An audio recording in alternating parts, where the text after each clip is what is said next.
If you would have asked me a year ago what digital nomad life looked like, I probably would have described beaches, cafes, sunsets, and simply freedom. And ironically, all of those things have been true. I've had many mornings where I'm sitting on a balcony overlooking the ocean, drinking my coffee, eating my breakfast, and I find myself amazed that this is actually my life now. But that's just one piece. Digital nomad life is much deeper than what I expected surface level. What I didn't know was that this lifestyle was going to change me more than it changed my location. I didn't expect to become someone who can fit everything she owns into a few suitcases, two to be exact.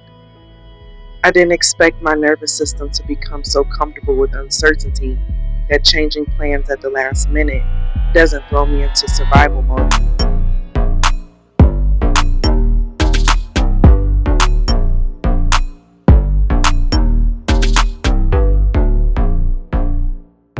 anymore. I didn't expect to become the kind of person who can leave a place she loves, knowing another adventure is waiting somewhere else that she's waiting to learn more about. I also didn't expect to detach from people so quickly, to spend so much time cooking, or to realize that the cheapest way to live abroad usually means living more like the people who actually live there instead of constantly being a tourist. Even with all of that, I wouldn't trade this life for anything.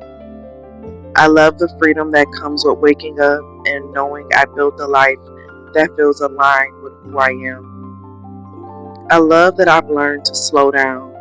I love that every country has taught me something different about myself.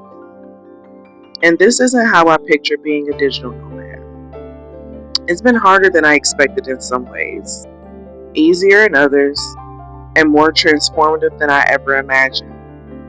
If I had the chance to go back and decide whether or not to buy that first one way ticket on my birthday, I'd buy it again without thinking twice.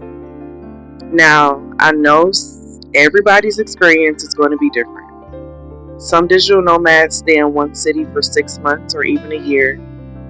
Some bounce every other couple weeks, and some every few months. I've kind of fallen into that last category. So everything that I'm sharing today comes from my own experience of moving pretty frequently. I was in my first country for a month, my second for 3 weeks, and my third for 4 months. And so if you've been thinking about becoming a digital nomad yourself, I don't want this video to scare you away. I just want to give you the version of this lifestyle that doesn't always make it into the Instagram reel or the YouTube thumbnail. The first thing that completely caught me off guard was how much I'm cooking now. I know that probably sounds random, but hear me out because I think this is something that surprises a lot of people after they move abroad. One of the biggest selling points you always hear is how inexpensive it is to live in other countries. People will tell you that the rent is cheaper, transportation is cheaper, shopping is cheaper, and you'll save so much money by leaving the United States. While there is truth to that, I don't think people always explain why it's cheaper. It's cheaper because you're living more like the average local person instead of living like you're on vacation every day. Now, when I first got to Brazil 4 months ago, I was absolutely in vacation mode. I wanted to try every restaurant I walked past, every little cafe, looked cute. Every ICI looked amazing, and I had to try it. Every seafood restaurant with an ocean view had me saying, "Oh, let's try this one too." I was eating out constantly, exploring constantly, going to big places constantly, and it was during carnival time, okay, which made everything more expensive. And if I'm being honest, I was doing it all a little too constantly. But by the time I looked up a few months later, I had gained about 30 pounds. Yeah. Now, before someone jumps in the comments saying, well, that's because you were eating out every day, and because you're absolutely right. I already know. Plus, it's because of what I was eating. And that's kind of my point. I came here thinking I would naturally spend less money because everyone talks about how affordable moving abroad is. What I realized is that if you keep living like a tourist, your spending starts looking like a tourist spending too. Eventually, I got tired of eating out all the time, and honestly, my wallet probably appreciated that decision too. That's when I started cooking more, and cooking ended up teaching me something I never expected. Before coming to South America, I hadn't eaten red meat in years. My diet mainly consisted of seafood, chicken, and turkey. I just assumed that's what I'd continue eating after I moved. I kept it up in Colombia and El Salvador, but apparently Brazil had other plans for me. When I started grocery shopping, I noticed something almost immediately. Beef here is incredibly affordable compared to what I was paying back in the United States for food. The steaks I've been buying would have easily cost me around $20 back home minimum, but here I've been paying closer to $5 for something very similar. Meanwhile, seafood, which I assume would be cheap because I'm near the ocean, can actually get pretty expensive depending on what you're buying. And most seafood is expensive because of how they prepare it. Chicken also costs more than I expected, and finding turkey has honestly been a struggle. I've yet to find it. So if anyone knows where turkey is hiding in Brazil, definitely let me know because I still haven't found it, honey. Okay? So somewhere along the way, I accidentally became a steak girl. If you would have told me a little over a year ago that I'd be in Brazil cooking steak in my Airbnb, I probably would have laughed because that's not something I ever pictured for myself. But that's kind of been the theme of this entire experience. I've had to let go of a lot of assumptions about what I thought this lifestyle was going to look like, even though I am planning to leave beef behind again after today. Another thing I noticed is that the food here feels a lot heavier than what I'm used to eating in the United States. Yeah, yeah. It's delicious, don't get me wrong. But between eating out more often when I first arrived, trying new foods, and adjusting to a completely different way of eating and diet, my body definitely noticed the difference. A lot of bread, honey, okay? A lot of bread, cassava, all of that. And the interesting thing is that learning how to grocery shop in another country felt like learning a new language. You stop looking for the brands you grew up with because they simply don't exist here. Instead, you start paying attention to what the locals are buying. You figure out what's actually affordable, what's good, what's real, what's healthy, what's seasonal, and what makes sense for the place you're living instead of trying to recreate your old life in a new country. And I think that's how a lot of us accidentally spend more money than expected. You know, we move abroad but keep trying to maintain the exact same lifestyle we had back home. And over time, I've realized that living abroad isn't about finding another version of the United States somewhere else in the world. It's about allowing yourself to adapt to the culture you're living in. And that realization also changed the way I think about money. I used to hear people online saying they were spending half as much living abroad, and I assumed that would automatically happen for me. What nobody really talks about is that there are a lot of expenses that comes with constantly moving. You know, every time you switch Airbnbs, you're buying new groceries in smaller quantities because you can't carry a week's worth of food from one apartment to the next. So that same bottle of ketchup that you probably can have in your refrigerator, you know, for a few months, you're buying it once a month. You feel me? Sometimes you need a new adapter for your plugs and stuff, your chargers, because the outlets are different. Or you realize you forgot something at your last place and you have to replace it. Then you have transportation fees around the city or to the new countries. And those little purchases don't seem like much in the moment, but over several months, they definitely add up. I don't think necessarily that digital nomad life is automatically cheaper. I think it becomes cheaper when you are intentional about how you move around and how you travel. If you stay in one place for a couple months, cook most of your meals, and settle into a routine, you'll probably save a lot more money than someone who moves every few weeks, you know. Neither way is wrong though, but they're very different experiences financially. And honestly, that leads into the next thing I wasn't prepared for because it wasn't just my budget that kept changing. It felt like my entire life reset every few weeks. And I quickly realized that being the new person everywhere you go is a lot more exhausting than it sounds. Because one thing that has probably shaped my experiences the most is the fact that I'm always a new person. Every time I move to a new city or even just a different neighborhood, I have to start all over again. I have to figure out where the grocery store is, where I can buy drinking water, which spaces have good Wi Fi, where I feel safe walking, and how to get around.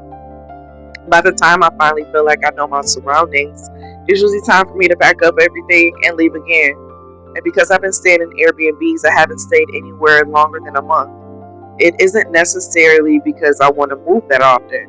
It's actually because once you start looking for apartments that are available for 2 or 3 consecutive months, your options become a lot smaller, especially if you're trying to stay within a certain budget. So I found myself moving a lot more than I originally planned because I can't afford to pay up for a few months at a time just yet. The other day, I was looking through my Airbnb account and noticed that I've stayed in 7 different homes between Rio de Janeiro, Sao Paulo, and Salvador. 7. And when I saw that, it clicked why I always feel like I'm adjusting to something. Every apartment have a different mattress, pillow, water pressure, internet, kitchen setup, security staff, and a completely different view outside the window. Even something as simple as taking a shower feels different every time you move.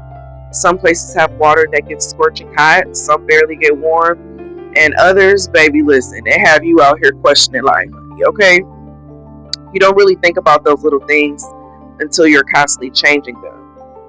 Back home, I had routines without even realizing it. Yeah. It's like now my brain is constantly learning. Every few weeks, I'm memorizing another neighborhood, another grocery store, another system.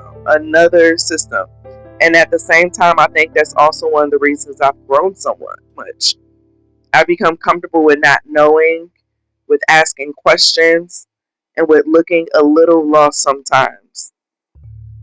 And honestly, I kind of like that version of myself. Now, the upside to moving around so much is that I don't just experience one version of a city. Rio felt completely different from Sao Paulo, and Sao Paulo felt completely different from Salvador. Even the different neighborhoods within the same city of Salvador have their own personalities. And if I had stayed in one apartment for 4 months, I probably would have become really familiar with one area. But instead, I feel like I've gotten to experience Brazil from different perspectives, and I'm grateful for that. But moving around so much also affects something that I wasn't emotionally prepared for, and that's my relationships. When people think about loneliness, they usually picture someone sitting in an apartment by themselves with no one around. And that's not actually what it felt like for me. The interesting thing about being a digital nomad is that you're always around people and meeting people. You're meeting them at a new restaurant, you're talking to another traveler, chatting with your Uber driver, getting to know your Airbnb host, or having random conversations with people at the beach. You're constantly meeting people. The difficult part is that you're constantly leaving them too. You'll meet someone and think, wow, they're really cool. You may grab a coffee together, spend a few weekends hanging out. You may even start building what feels like the beginning of a friendship. Then one of you leave. The friendship doesn't necessarily end, but it changes. Instead of grabbing lunch together, you're reacting to each other's Instagram stories. Instead of seeing each other every week, you're sending voice notes every now and then. The relationship slowly becomes digital because your lives are happening in different places. And I've realized there's a certain level of intimacy that becomes difficult to maintain when your life is constantly moving. I think that's one of the biggest trade offs of this lifestyle.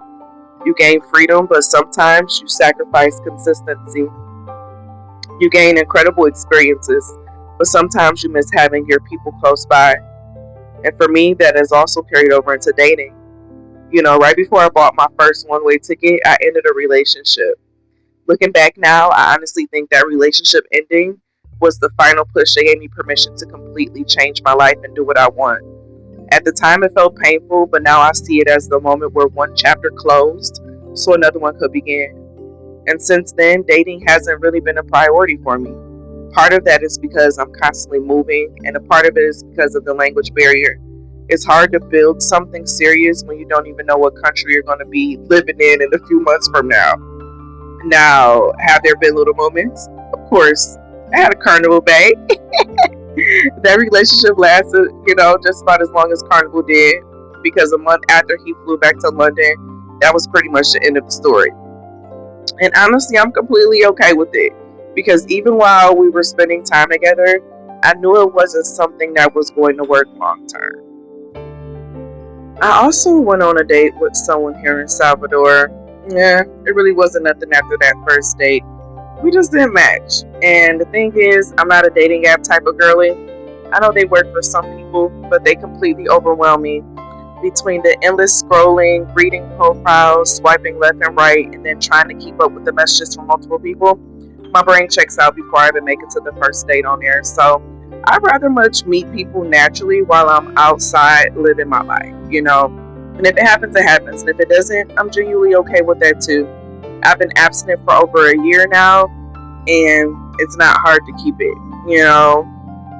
I've reached a place where I'm not trying to force anything, and I think becoming a digital nomad has actually helped me get here even more. When you're constantly meeting new people and saying goodbye just as quickly, you start realizing that not every connection is supposed to last forever, you know? And honestly, learning how to let go has probably been one of the biggest lessons this lifestyle has taught me. It's a lesson that didn't just show up in my relationships, it started changing the way I responded to life as a whole. And I don't think I realized how much I had changed until I started, looking back at the woman I was before that first one way ticket. And the biggest surprise of this entire journey hasn't been another country or another city. It's been realizing how much I've changed as a person. Because before Brazil, I spent some time in El Salvador, and that experience taught me one of the first lessons that travel has a way of teaching you over and over again. There's always more to the story than you initially assume. While I was there, I kept noticing people staring at me everywhere I went, and I didn't know what to make of it. But one of my TikToks went viral on TikTok, and the people in my comments started explaining the country's history to me and how not very long ago, under a former dictator, black people were prohibited from entering the country. And so tourism there had only recently started becoming more popular. And many people told me they had never seen a black person in real life before. And hearing that completely changed my perspective. Moments like that remind me why I love traveling. It's easy to form opinions about a place when you've never been there, but once you're actually living somewhere, talking to people and learning their history, your perspective starts expanding. Every country has challenged something I thought I knew, whether it's about the culture, the people, or even myself. I think that's why becoming a digital nomad has changed so much internally of me. Of course, I've collected passport stamps and visited beautiful places, but the biggest transformation has happened in the way I move through life. I've become much more of a minimalist, and I don't just mean because everything I own has to fit into two suitcases. When you have to pack your entire life every few weeks, you naturally start asking yourself what you actually need and what you just been carrying around out of habit. I used to hold on to so many things just in case or out of the memories. But now I realize how little I actually need to feel comfortable.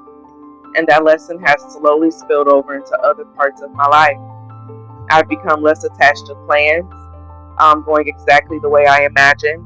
Flights get delayed, reservations get canceled, apartments sometimes look different than they did in the photos, and occasionally something unexpected happens that forces you to adjust. Earlier in my life, those kind of situations would have simply stressed me out because I always felt like I needed to have everything under control. Blame that Virgo moon. But now, I don't feel the same urgency anymore. And that's probably one of the biggest gifts this lifestyle has given me. My nervous system has learned that just because something changes doesn't mean something is wrong.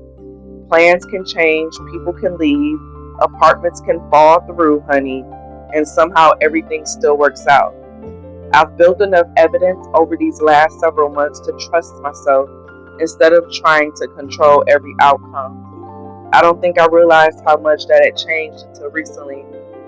There have been moments where I've had to book another Airbnb at the last moment, completely change my plans, or figure something out in a city where I didn't speak the language. Ooh, child. And instead of panicking, my first thought has been, okay, let's figure it out. Let's figure it out. I also think this lifestyle has helped me slow down in ways I didn't expect. Before I left the United States, I was constantly thinking about the next goal, the next project, the next achievement. and the next thing I needed to accomplish. And somewhere along the way, I started replacing productivity with presence. Now I genuinely enjoy sitting on my balcony with a cup of coffee, eating my breakfast, watching the ocean, taking a walk with no destination, or spending an hour cooking food. Those moments would have felt ordinary before, but now they're some of my favorite parts of the day.